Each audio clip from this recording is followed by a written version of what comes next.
بسم اللہ الرحمن الرحیم۔ السلام علیکم۔ مرنے کے بعد انسان کو پیش آنے والے مراحل، جن میں برزخ، نفخ صور، نشور، حشر، حساب، میزان اور صراط مستقیم وغیرہ شامل ہیں، کس قدر کٹھن اور مشکل ہوں گے اس کا اندازہ درج ذیل آیات سے لگایا جا سکتا ہے۔ ارشاد باری تعالیٰ ہے، قیامت کا دن بچوں کو بوڑھا کر دے گا، لوگوں کے کلیجے منہ کو آ جائیں گے، وہ غم سے بھرے ہوں گے لیکن کوئی غم گسار اور سفارشی میسر نہیں آئے گا۔ اس روز کے عذاب سے بچنے کے لیے مجرم چاہے گا کہ اپنی اولاد، اپنی بیوی، اپنے بھائی، اپنے خاندان کو جو اس کا سہارا تھا، حتیٰ کہ روئے زمین کی ہر چیز کو فدیے میں دے دے، لیکن ایسا ممکن نہیں ہوگا۔ اس روز دیدے پتھرا جائیں گے، چاند گہنا جائے گا، سورج اور چاند ملا دیے جائیں گے۔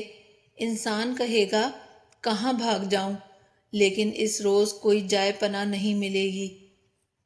اس روز ظالم افسوس اور ندامت سے اپنے ہاتھ کاٹ کر کھائے گا اور کہے گا، اے کاش میں نے رسول کا راستہ اپنایا ہوتا، ہائے میری بدبختی، میں نے فلاں گمراہ آدمی کو اپنا دوست نہ بنایا ہوتا۔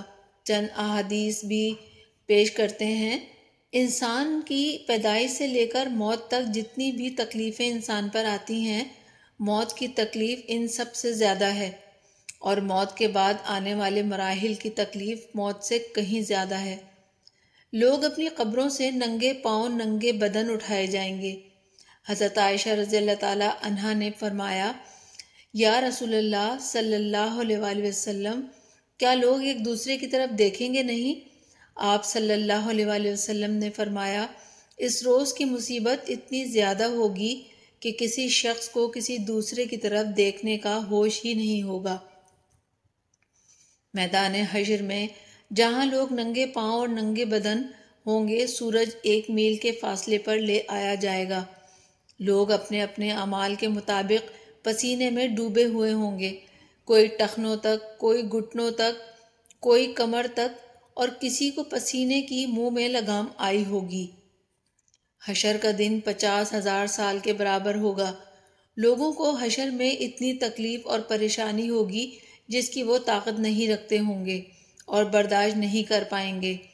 ایک آدمی کو پسینے کی لگام آئی ہوگی اور وہ دعا مانگے گا، یا رب اس مصیبت سے مجھے نجات دے، خواہ جہنم میں ہی بھیج دے۔